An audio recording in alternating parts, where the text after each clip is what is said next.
Ladies and gentlemen, boys and girls, once again it's time for Canada's favorite nerd. It's the Nonya Nerd Show. And this episode is my blog of NAB 2004.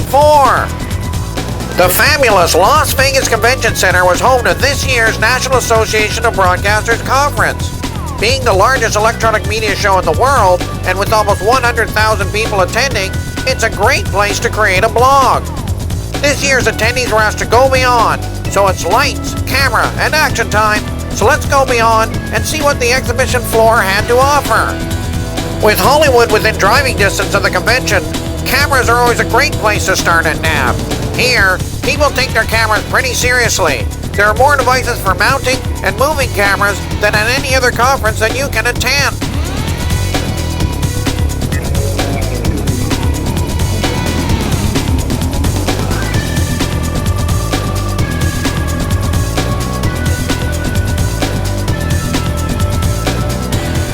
One of the trends in cameras at this year's NAB was specially designed point-of-view cameras that take advantage of these mounting devices. At the Hitachi booth, their new line of multi-standard HDTV SK3300 broadcast cameras were on display. The SK3300 is a fully functional field camera that can stand alone or be mounted into the studio adapter. Part of Hitachi's line also includes point-of-view cameras. They are part of the Hitachi 3300 series, but have been specifically designed to be incorporated into cranes, tracking systems, and mobile vehicles. Pretty well all of the manufacturers had similar product and had advanced their cameras from last year's NAB. Over at Sony, their multi-purpose point-of-view camera was on display. One of the cool items was Sony's demonstration of their optical recording XD-Cam camcorder. To demonstrate its durability, they demoed the camcorder after first freezing it in this cooler. To heat things back up, Sony showed a prototype of an XD-Cam format camera that would shoot in HDTV and be available at a future date. Panasonic innovated as well. They introduced a number of new camera products and prototypes around their P2 solid-state technology. They demonstrated a switchable P2-based DVC Pro 50 25 camera and showed prototypes of P2 D5, P2 VariCam, and P2 DVC Pro 100 camcorders. Panasonic also showed prototypes of smaller-sized DVC Pro 50 and DVC Pro HDTV camcorders. They also introduced the AG DVC 30 Mini DVIR camcorder. This camera uses three 1/4-inch CCDs and uses super night shooting to collect images in total darkness. And speaking of technology to collect images, lenses are a big deal at NAB. While all of the lens manufacturers showed advances in their product line, it was the smaller lenses working in conjunction with new CMOS imaging sensors that caught my eye. While the IR collection ability of the CMOS sensor and the C hybrid lens won a government video salute, I admired the HDTV outdoor camera mount that included a miniature windshield wiper to keep rain off its window. Geez, I wonder if you can get replacement blades at Canadian Tire. I also marveled at this lens. It provided all sorts of motion by moving lens controls without having to move the subject. In the area of first at NAB, Wacol introduced its 3D 5.8 lens technology. It creates 3D television images using an off-the-shelf HDTV camera.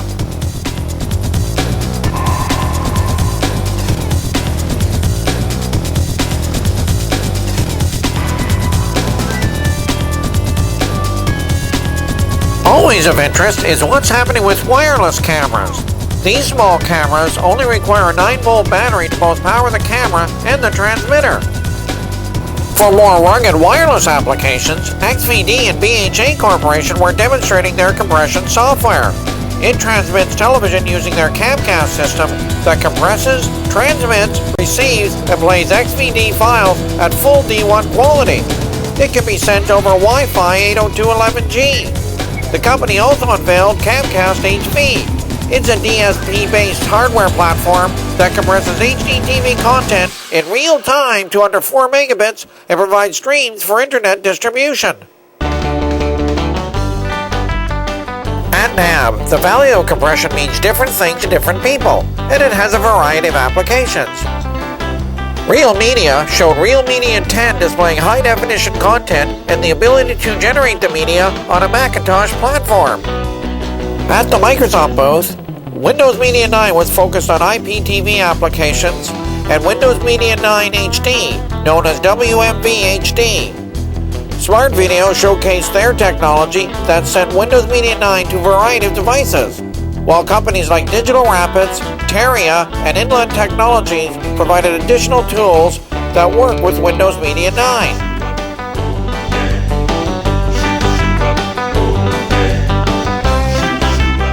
Canberg extended the real-time encoding commitment to Windows Media by extending their product to handle Windows Media 9 Advanced Profile.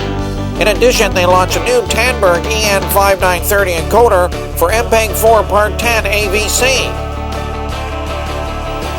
It turns out that MPEG-4 products were in abundance at NAB.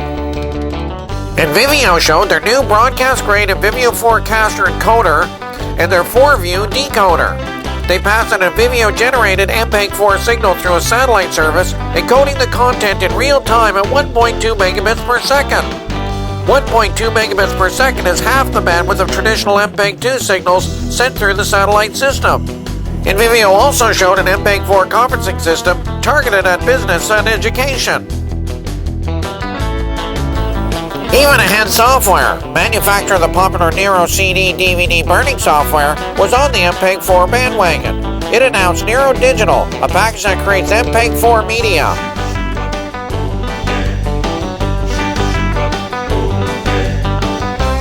With all of this talk of compression, it was time to check out what was happening in digital cinema.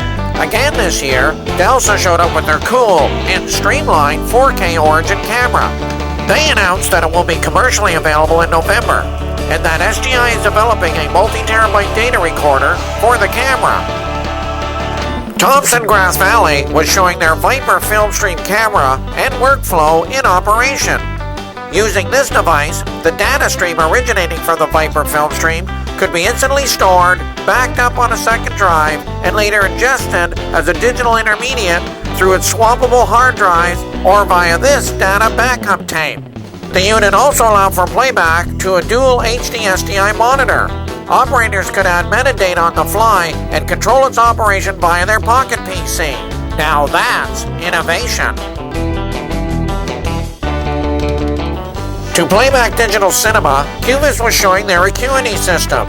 It could act as a 4K digital intermediate and then pass the finished production over a 2K cinema device for playback. Awesome!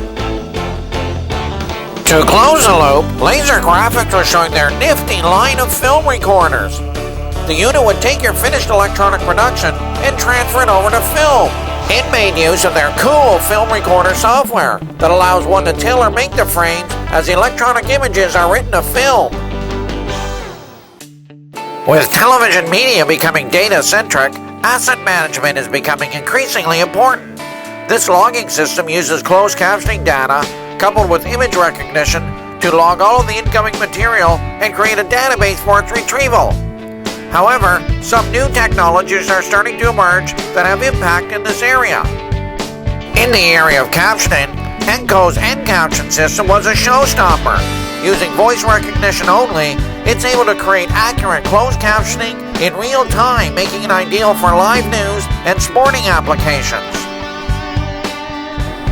At the MPEG Industry Forum booth, Fraunhofer University was demonstrating an MPEG-7 music watermarking system. By employing such technology, broadcasters and artists will be able to track use of their assets automatically as they are broadcast or consumed. Often overlooked at NAB are advances in rack equipment. This year I realized how far this technology has come since the days of ENIAC. Middle Atlantic Products demonstrated the flexibility of their rotating rack system.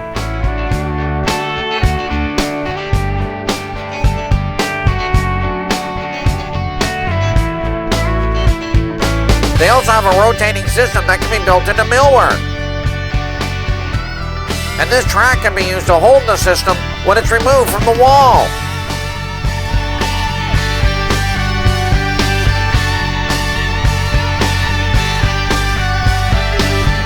Wireworks were another unique supplier at NAB. Their multimedia cabling system allows them to create custom bulkhead connections for applications that require a quick setup or removal. Products to make better use of DV and FireWire were on display everywhere at NAB. Laird Telemedia showed a number of products that related to DV, including a DV test generator, a 4-channel DV to analog decoder, a DV to SDI converter, and its captive disc recorder. Laird's FireWire repeater can extend FireWire cables up to 225 feet. Novia's Smart Hub was another notable device.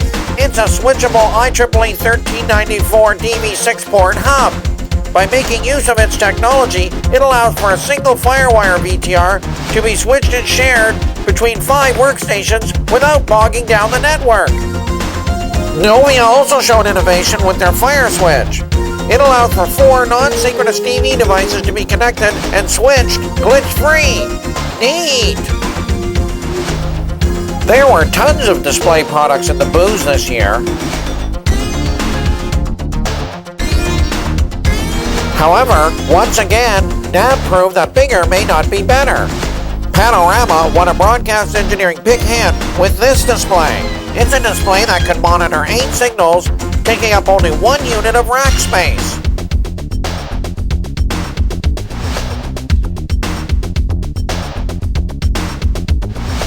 Marshall showed their 6.5-inch wide high-definition LCD panel that's field-ready. It comes complete with HD SDI, SDI, HD analog, and composite inputs built in.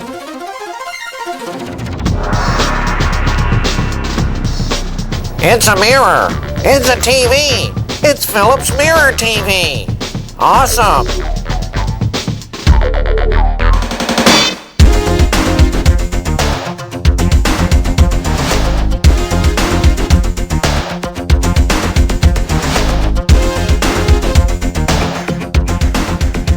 Sony premiered advances in their professional LCD monitors. They also had the BVM F24U in their booth. It displays 24p without the flicker that is inherent on traditional CRT-based monitors. The highest resolution LCD monitor on the floor was being shown at ViewSonic. Its 3840 by 2400 resolution was something to behold. Breathtaking. Kevin's booth was loaded with more devices to convert signals for display than anyone else I could find. HDTV, HDMI, DVI, VGA, and FireWire. They seemed to have a box that could convert or amplify anything. They also showed how a variety of signals could be transported using Category 5 cable. eCinema's 121 delivered startling HD images on an Apple HD Cinema display. Its pixel-to-pixel translation allows HDI signals to be viewed at their true intended resolution on an Apple Cinema display. Amazing! Underlying just about every activity at NAB is HDTV. Amongst many products, Do-Re-Mi was showing their V1 HD disc recorder. It can record HD SDI video compressed or uncompressed, and has a dual-link HD SDI recording capability. It's digital cinema ready. Along with their graphic cards, ATI was showing Nonya's next purchase, their HD TV All-in-Wonder. It will allow me to watch, pause, and burn any over-the-air DTV signal on my computer. ATI was also showing their stunning Xilion chipset in action. Their demonstration showed how using their technology, in conjunction with a FireWire network, one could move HD TV content throughout a household and amongst a number of devices. And if you think receiving HD TV is getting affordable for the consumer, how about an affordable HD TV master control solution for broadcasters? Rushworks was showing their complete HD TV master control room and a keyboard. This system comes complete with the master control software, provides HD TV and balanced audio outputs to feed your transmitter, and has 65 hours of disk space to store programs on for playback. It's built into a single keyboard and is selling for under $6,000 US. Holy ASCII! It's the Amiga all over again. And speaking of the Amiga, is that Kiki Stockheimer the first star of multimedia? It is, and she's selling digital juice. What a flashback! It's just like the good old days. Another interesting HDT development was prototypes from JVC and Sony relating to the development of HDV. HDV is a high-definition format that is MPEG compressed and can be recorded on mini DV tape. While Sony showed prototypes of product that they will be releasing for this format, JVC won a government video salute with its new 3 CMOS-based HDV camcorder that they had on display at their booth. The amount of technology at NAB relating to editing remains significant. There were lots of announcements on hardware, software, and systems. Blackmagic Design was showing their low-cost 444 DeckLink HD Pro video card that works in both PCs and Macs. Matrox was showing previews of their desktop-based real-time multi-stream HD editing platform, while Adobe Premiere was being demonstrated editing just about every flavor of video found at NAB.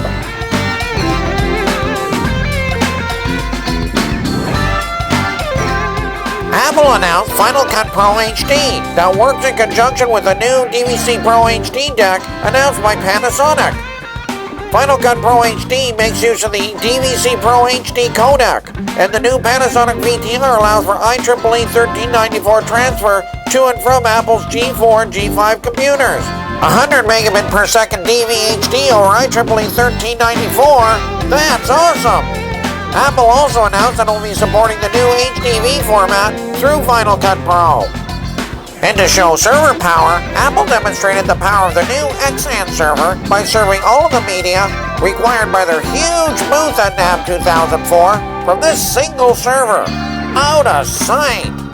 The idea of shared storage, either by a storage area network or network attached storage, seemed to be a big story at NAB. Most manufacturers were showing file server-based systems that could handle their own editing software, plus some of their competitors, through the Material Exchange format, or MXF. MXF was such a hot topic at this year's NAB that this book, titled The File Interchange Handbook, was the hottest selling book at the NAB bookstore. With a #1 on the sales list, I'm glad to know I wasn't the only nerd at NAB. SGI demonstrated interoperability with MXF by showing a number of editing manufacturer systems sharing their SGI Infinite Storage SAN server. Not only was the server working simultaneously with many vendors' technologies, it was simultaneously handling media that was SD, HDTV, and 2K in nature. Support of the Material Exchange format was also evident at Sony. A number of editing systems were able to take advantage of XDCAM's MXF capabilities that are built right into the product. Pinnacle was another supplier of both editing software and storage systems that are MXF compliant. They showed HDTV versions of their Liquid editing software, workflow solutions for a variety of editing applications, and their Palladium storage system that talks MXF. They also demonstrated Panasonic's P2 MXF compatibility through demonstrations of their editing software making use of P2 media. Leech was recognized with 7 NAB awards, with their Velocity HD editing system taking a record 5 awards. In addition, Leech demonstrated their Nexio shared storage system and NewsNet, the world's fastest newsroom system. And what would a NAB be without coming across those things that you don't normally see or are just plain neat?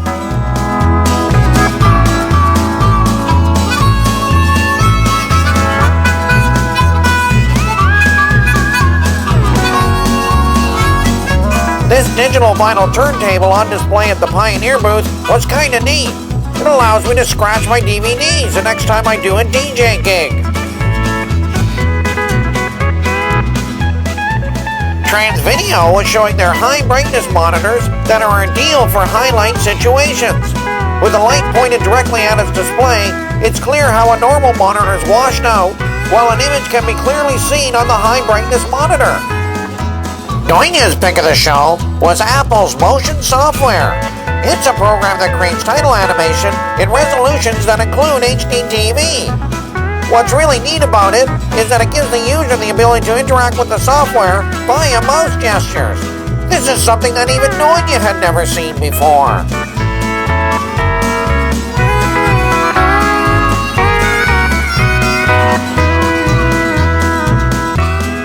Serious Magic had some pretty neat software. One package called DV Rack uses a laptop to analyze both audio and video originating from a FireWire-equipped camera. It even has a blue gun setup so you can use your laptop display in place of a color monitor while on location. Their second product, called Ultra, was virtual set and shot software that used their virtual track technology. The virtual camera tracking it did was amazing when mixed with stationary camera shots.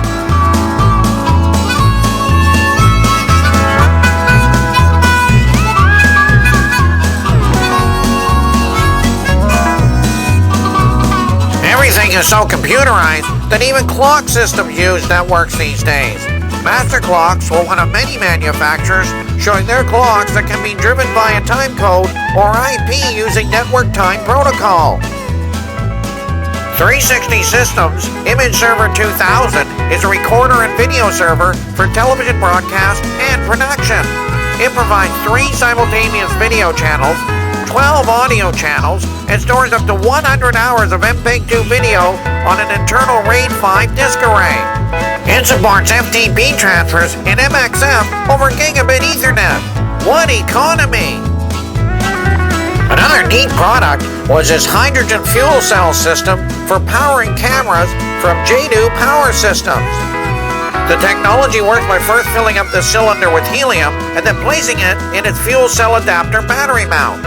The mount attaches to your camera and shazam! Your camera is powered. The camera will even continue to operate for about 15 seconds when the cylinder is removed and changed. This allows for continuous operation of the camera where traditional power sources are not available. Fuel cell power. It rocks! Sony's Anycast Station was another neat item. It's a production studio in a box that contains an entire van's worth of equipment and fits into a briefcase. It comes with a switcher, an audio mixer, camera controller, character generator, and an encoder for sending out real video. NAB is a great place to experience advances in storage. This was new. Lacey was showing their portable terabyte big disk hard drive that uses connectivity up to FireWire 800 or USB 2.0. Hitachi Data Systems were also showing advances in storage. On display was the world's highest capacity hard drive at 400 gigabytes, along with advances in micro drives. Hard drive-equipped MP3 players are quickly morphing into video playback devices, including this one that comes with visors that allow you to watch video while you're in transit. Fast Forward Video, who last year was highlighting their pocket-sized Recon hard drive DVR, had a new spin. Their covert DVR was making use of solid-state flash memory to record and play back images. And speaking of solid-state, Panasonic was showing the advances in storage on which their P2 storage system is based. Their booth showed a number of VTR-like recording machines that make use of P2 media and a number of editing companies whose software can work with and edit materials originating from P2 storage. TDK was showing professional blue laser media that would work for use in data backup and with Sony's XD Cam technology. In conjunction, Sony showed both data backup drives and prototypes of future uses of the media in advanced broadcast applications. Maxell also focused on optical media by showing blue media for HD DVD and Mamos recording. Maxell demonstrated the future by showing optically based holographic recording. They are expecting HD DVD media in 2005 and the debut of holographic media in 2006. Holographic media? What a concept! I can't wait! The virtual environment is always fun to watch at NAB.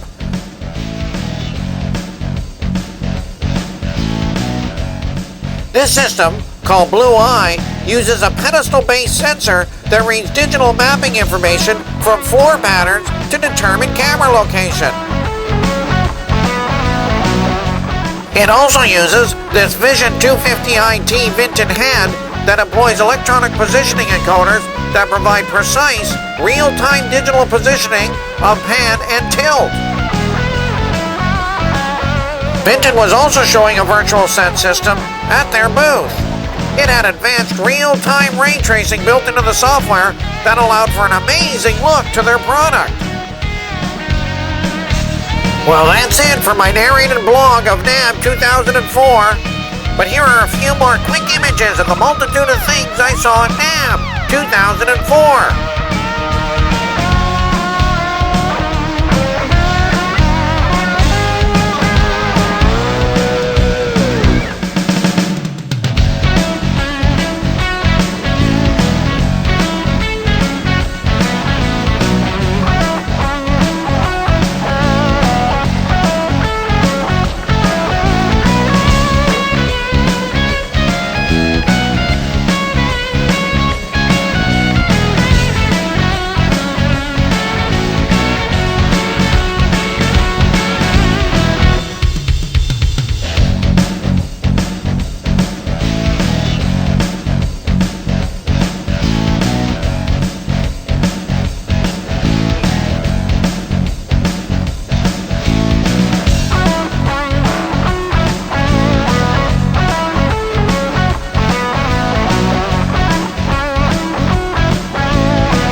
With so many things to explore at NAB 2004, I can't wait until NAB 2005.